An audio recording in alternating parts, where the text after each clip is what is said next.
Okie dokie. So I have with me my phone and a bunch of questions. Recently I've been doing Sundays with SJ on my Instagram stories, and I ask you guys questions, you respond, and then I share some of them with some artsy pictures that I find from Pinterest pretty much. But it's really fun and it helps me to get to know you better and you to get to know me better as well. However, last week I shared one and then was way too busy to be able to actually get through them. So as promised, here is a YouTube video going through a couple of them. What are my future goals?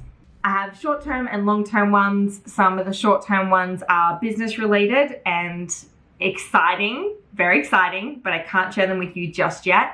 Hold tight, I will be able to soon, or at least some of them, and then like progressively more will be revealed as time goes on. Long-term goals, I want to be a mum. I want to be a mum so bad. I want to have a family and kids and a house and a veggie patch and dogs that run around.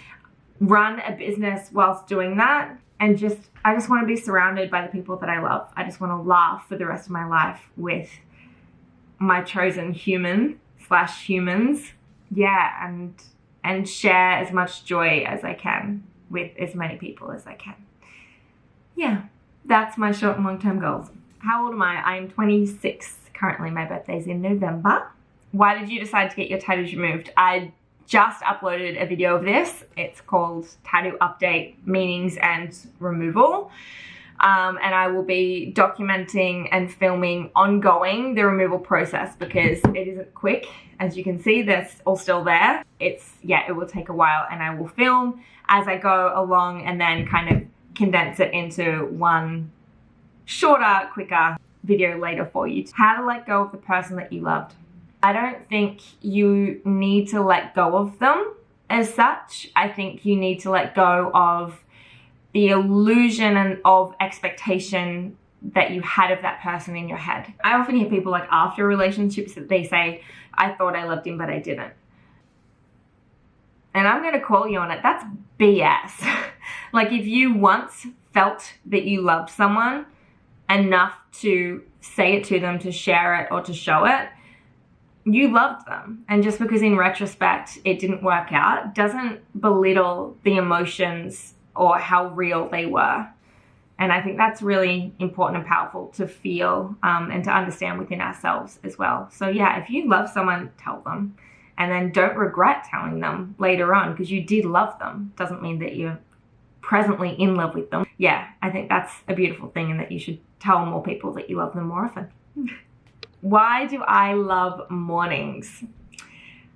Why do you not love mornings? I mean, I'm not naturally a morning person. I have to set like 8 to 20 alarms each and every morning, and it's still hard to wake up, but I really just love mornings. I love when it feels like it's a secret between you and the universe. Like not many other people are awake yet. If you can go somewhere in nature where there is no one else, it literally feels like you're the only person that exists. And it creates so much spaciousness. Mentally, energetically, physically, it gives you more time. I find that when I wake up early, I can get everything on my to-do list, or maybe not everything, but a lot of my to-do list done.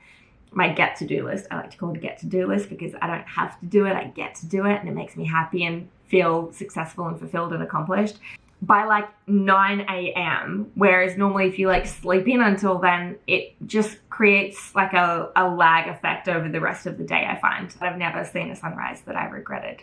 Secret to a perfect tan. Ooh, I don't know whether I'm the right person to ask this to because living in Australia, I would say sunscreen and the sun, baby. But I've recently become more sun aware and conscious and like skin safe. So perfect tan would now be, I guess, an eco-friendly, non-toxic, vegan fake tan and still sunscreening it up with a little bit of sunshine so you can get your vitamin D. Yep. Yeah, I need to start using fake tan. Yeah. this year is probably the first year where I haven't been like hardcore tanorexia, especially when I was like 15, 16. It was probably at its peak. I had actual tanorexia, and you think I'm making that up? I'm not. It's an actual thing. I was obsessed with tanning, obsessed, like literally obsessed with being brown and the brownest out of all of my friends.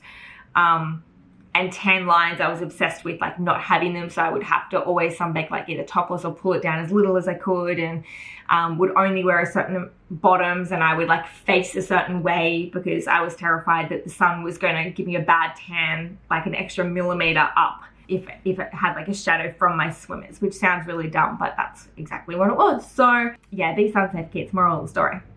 Do you want to move out in 2021? Yes, I do. I've been looking for a house actually for a long time now. I've been looking for like 2 and a bit years, and I'm at the point now where I'm just like, I just want a home. I just want to create a sanctuary of healing and of light, a space that I can retreat to be productive and to work and to come back into my physical body, and then share that space with the people that I love as well. A little yoga space, big veggie garden. I think I explained this earlier. Am I hosting any retreats this year? I hope so. I will keep you updated. One word I like to be described as: sunshine. I think that's the most beautiful compliment that anyone could give me or that I could receive. I know there's something about it that I just connect so deeply with the sunshine and what that means and what it symbolizes, that it's just, yeah, like lighting up the world. It's warm, it's nurturing, it helps other people to grow.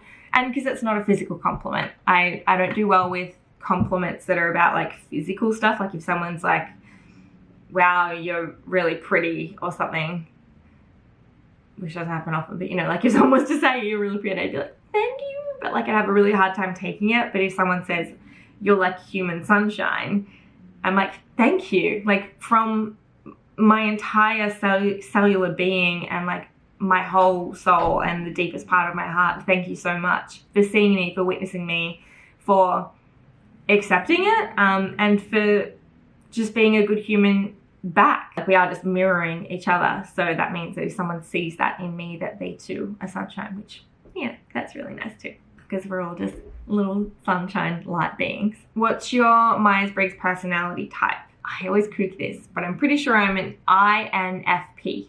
Introvert. What's N? I'll Google it. I'm a mediator, whatever that is. Yeah, INFP. Do you get your period? Yes, I do get my period. I get it regularly. I didn't get it for a while, and I should probably just do a whole separate video on this. I'll write that down. Periods. If I don't write everything down, it doesn't get done. What was your intention for your first yoga teacher training? This is a really good question. It's one that I don't think I've ever been asked before. So my intention going in was that I had imposter syndrome. I was known as a yogi pretty much just from Instagram doing handstands at sunrise, and that's kind of it. And I was getting asked to teach events and retreats and even teacher trainings, and I was like, I have no idea what I'm doing. This is a terrible idea. Don't let me do any of that. I need to go and get certified. I wasn't really sure of my intention other than the fact that I didn't want to feel like a fraud, and I wanted to just learn about yoga. So it was very open-minded. But what I got from it was so much more rewarding. And my recommendation or suggestion is that everyone, absolutely everyone, should do a yoga teacher training, even just the initial 200-hour ones, because you learn so much, not just about yoga, but you understand then what yoga actually is and the philosophy of it. And it's so beautiful and so much more vast, and you learn how much more you have to learn, which is slightly overwhelming, but also really beautiful to realize that it's an ongoing journey and you're never going to know everything, and that's so freaking awesome. Also because you learn so much about yourself. You learn so much about yourself, and just being in a vulnerable place as well. So I did mine pre-COVID, both of mine pre-COVID, my 200 and my 300 hour, and I've done a couple of 50 hours as well, like a prenatal yoga teacher training course that I did in Uganda, which was life-changing, by the way. I need to do a video on that as well because I love talking about that. Absolutely phenomenal, mind-blowing, life-changing, exceptional. can't remember what I was talking about. Recommending that everyone does one. That's pretty much it. Everyone should do a yoga teacher training. Have you always been into yoga? No, I found yoga when I was about 18, or really it found me at a time in my life when I needed it most, when I was healing from anxiety and depression. I still suffer from anxiety, that's an ongoing thing, but I'm no longer struggle from depression, which is really cool. Love that for me. And also love being able to help other people if they're going through something similar, because I can empathize from experience. I know what it's like to wake up and wish that you were dead, to look at anything and see it as a way to end your life. And I wouldn't wish that upon anyone. So what did you even ask me? Was it, have I always been into yoga and I ended up on that tangent? How did that happen? I apologize. No, I haven't always been into yoga. Found it when I was 18 from healing. That's how I got to there. And yeah, I've learned ever since. So for the first 2 years, so until I was like 20, 21, I was self-taught and wasn't doing yoga right at all. Wasn't even really doing yoga. I wasn't even doing like online classes. I would just randomly strike a pose of what I thought was considered a yoga pose at the beach and take a self-timed photo of it for my photography assignment at uni. That escalated to me then, like I said before, getting known as like a yogi, whereas I had actually no idea what I was doing. So therefore I went and did my teacher training, and then I started teaching at my local studio. Thank you, Savetta, who's the owner of the Newcastle Yoga Loft. She was amazing. She is amazing. She's the most extraordinary human ever. She guided me through. She helped me to feel more comfortable and confident in teaching. And even when I wanted to run away and cry, she supported me and coached me through it. And so for a while we co-taught until I had the confidence to teach a full class myself. The full class that I taught by myself, the very first one, had like 70 something people in it because it was a public holiday and it was crammed. It was like mat on mat on mat on mat. And after doing that myself, although it was terrifying, like I remember the adrenaline, the sweat and everything, and I probably made so many mistakes and said a billion quadrillion times more than I even have on this video, which is a lot, by the way. I don't know whether you've been counting. I hope you haven't, because it's been an awful lot. I want to say it again. No, I'm not going to say it. I finished that class and just felt such a high and a pull, and I was like, this is what I'm meant to be doing. This is my dharma. This is what has been calling me this whole time, and everything that I went through previously was just leading me to be able to find this and then to be able to grow into it, which I'm still doing and will forever be doing. Yeah. So no, I haven't always done yoga. Please tell us about my love life. Oh, my love life. My non-existent love life. Yeah, I don't have a love life. It's took me a while to heal from my previous relationship. Now I'm fully healed, totally okay, and just wish him all the best. But I haven't felt ready to dive back into a new relationship. It just hasn't called to me yet. And I figured that perhaps that's why all my other relationships didn't work out, is because I was trying to force something that I wasn't ready for, and therefore the universe wasn't assisting. Now I'm just at the point where I'm like, I'm just going to exist. I have many things personally that I need to heal and continue to work on within myself. And I would ideally like to have those healed, or at least helped slightly, before entering into my forever partnership. Because I think what it comes down to is, if I was to ask myself right now, am I ready for the evolved partner of my dreams? If they were to rock up right in front of me and be like, I'm it, you know it, I know it, let's go, there would still be hesitation within me. And I don't want that hesitation there. So I'm just going to continue to work on myself until either A, I feel full and healed and ready, or B, it happens to me and there's no denying that it's right. I have been through a couple of phases of doubting that, and I would therefore go and download like a dating app like Hinge, and then instantly regret that. So that lasted a whole night and then I was off it. But I did meet a cool guy who now sends me funny gifts, which I appreciate.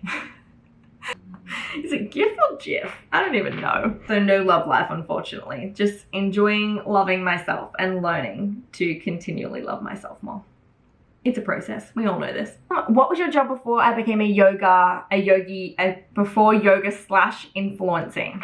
Oh, I've kind of been a master of all trades, you know what I mean? I've kind of been here and there and everywhere in between. So I started, my first ever job was not really a proper job. It was like sticking stickers, really sticky stickers, like it like pulled the skin off your fingers almost, onto the backs of like boxes and tiles and stuff. And then I had a job at a gluten-free bakery because I've been celiac my whole life. I really liked this bakery, me and my mum did, because they had really good gluten-free lemon and meringue pies. I always liked the meringue off top, so I used to eat a pie and then I'd get mum's meringue, even though I'm pretty sure she probably would like meringue. She's just, you know, she's a great mum. She gave me her meringue because she knows that I loved it too. And then I worked at an American style ice cream milkshake and lolly bar, where we had 28 different flavors of milkshakes and thick shakes. There was another thing called a skinny shake, and then a surf shake, which was like, you know how you put ice cream soft serve into one of the milk things that you're about to blend up in the blender? You put it in there until it's full, and then you continue to hold it there until it just like compacts and compacts and compacts. So there's probably like, I don't know, a liter or two, like a kilo of ice cream soft serve in this milk jar metal thing, and then you try to sneak in flavors. My favorite was Snickers, so that was like 2 pumps of chocolate, 2 bumps of caramel, but I would go for more of each because I liked things sweet. A big tablespoon of peanut butter, and that gave it like the nutty snickery taste. And then a little bit of malt, but I couldn't have malt, and then mix that up, and it took so long to mix because it was so thick, and then it was so thick that you couldn't actually suck it up a straw. You had to eat it with a spoon. And lollies. Oh, I loved lollies. I always loved Sour Patch watermelons. Those are my favorites. And my induction day was one of my best friend's older sisters, and she was like, okay, so what you have to do is try one of everything in the whole store. And I was like, what? That's my job? Yeah, that was my job. Oh, I was a nanny for a while. Oh, not really a proper nanny, like babysitting.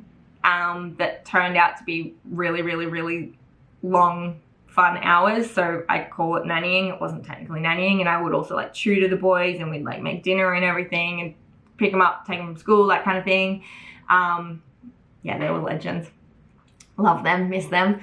And I was a surf life saving instructor for a while. So we would teach school groups about beach safety, ocean safety, how to navigate currents and waves and rips, and we taught them how to surf. We played beach sand games with them, that like fitness, that kind of thing. So it was like an all-encompassing thing. I was a lifeguard for a while at a pool here, worked on the slides, and then when I moved up to Queensland, I was a lifeguard at Whitewater World, which is one of the water parks up there. That was really fun. What else did I do?